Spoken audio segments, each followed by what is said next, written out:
Araw sa atin lahat mga kababayan. May matinding panawagan po ito kay Eric para sa ating mga kampi na pulis at kasundaluhan, lalong-lalo na po sa issue ngayon ng matinding korupsyon sa ating bansa.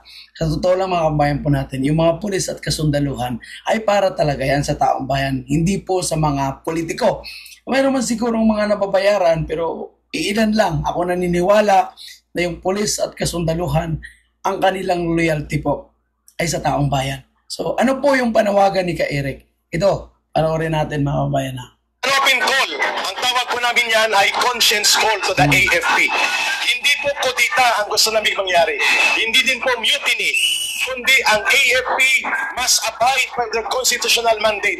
At ano po yung nakasaad sa konstitusyon? Article 2, Section 3. The armed forces of the Philippines shall be the protector of the state and the people. When the government, like what we are having right now under Marcos, does not serve the interests of the people, but rather facilitates the crime of plunder, it is only proper for the AFP to stand with the side of the people. Mapapadali ito lahat kung wala ng AFP sa likod ni Marcos. Pinipirmahan niya ang sindikato na budget na pinapalusot ng kanyang pinsan. For the last 3 budget. Tama yun mga kababayan natin, no?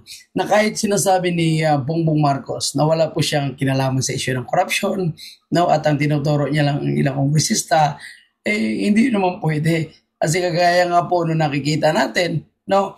Na ang lahat ng mga itong nangyayari sa ating bansa, ay siya naman po yung gumagawa ng desisyon At hindi naman po maaprobahan ang budget na yan kung hindi niya pipirmahan.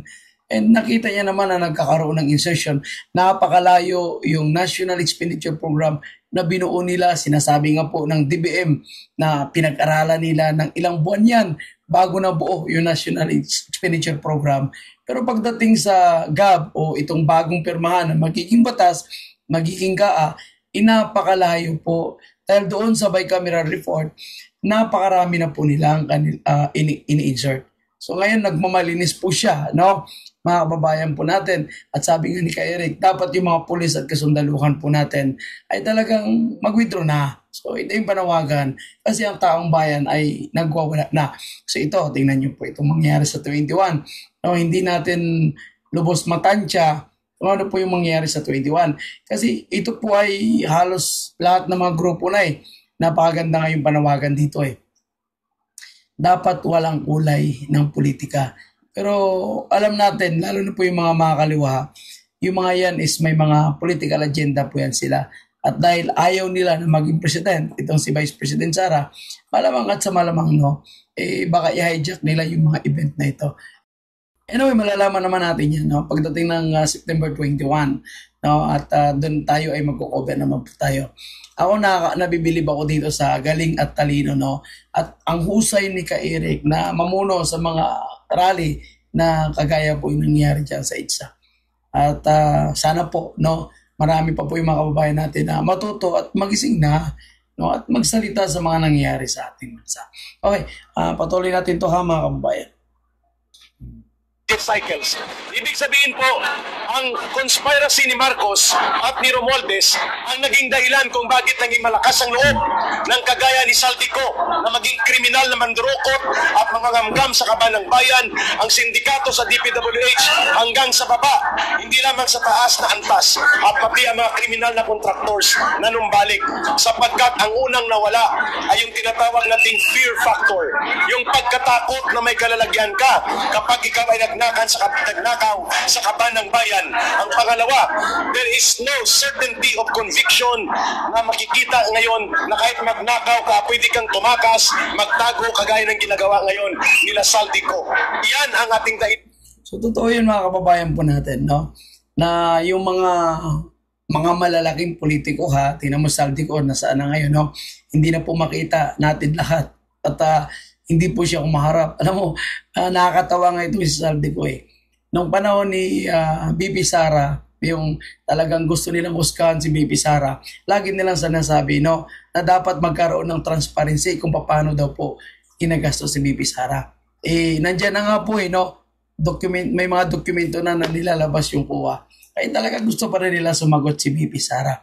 Alam naman ni BP Sara na kahit anong paliwanag ang gagawin niya, useless pa rin ito dahil ginagamit nga against sa kanya yung kanyang mga paliwanag. O ito ngayon, no? Nagkaroon na ng Blue Ribbon. O nag-imbestiga rin sila sa House of Representatives kasi nga gusto nila pagtakpan ang anomalya dito po sa flood control. At ang kanilang gusto ay senador naman ngayon ang kanilang ituturo. So parang gusto nilang damay-damay na. Oy, hindi pwede na kami ng House of Representatives. Kasi nung tinuro nila, Joel Villanueva at itong si Jigo Estrada. No?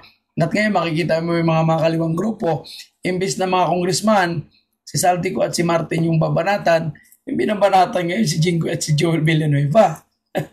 Cheers, no? Sinasama pa nila si BP Sara, mga kababayan natin. And of course, kung paano nila ito mapagtakpan, kung anong gagawin nilang pagtatakip, ito yung ginagawa nila ngayon. So ang ginagawa nila ngayon ay bumuo sila ngayon ng Independent Commission on Infrastructure para mag-imbestiga daw po. Pero itong si Mayor Magalong na lumalaban para sa good governance, alam mo yung ginawa, no? Ginawa lang po nilang advisor na supposed to be talagang dapat commission or chairman, no? Chairperson. Itong si Mayor Magalong. Dahil siya po ang maraming nalalaman sa usapin po ng corruption, lalong-lalo na po sa mga budget na hawak po ng DPWH at ng mga congressman. O ayun, advisor lang po si Mayor Magalong. So ano mangyayari kung advisor lang po siya? Wala po siyang pangil, wala po siyang power. Kaya sinasabi ko, no, itong si Mayor Magalong ngayon ay parang ginagago lang, no, ng Marcos administration. Gagamitin lang ang organisasyon ni Mayor Magalong na Mayors for Good Governance para magkulikta nitong mga datos or ebidensya dito po sa anomalya ng flood control nito. Pero wala po siyang pangil. So hindi siya yung masusunod. Kaya mangyayari po dito is focus lang, no, parang muro-muro nga lang at gusto nilang pagtakpan nila. At kung sino lang yung ididiin nila, yun lang po yung ilalabas nila. Kaya tama po yung panawagan ni Ka-Eric, balik tayo dito kay Ka-Eric, no, na dapat talaga yung mga pulis at sundalo natin, isipin naman nila yung mga nangyayari ngayon sa ating bansa. Isipin naman nila yung pahirap na dinudulot nitong Marcos administration sa ating bansa ngayon, no? At itong panawagan ni Ka-Eric napaka-importante po.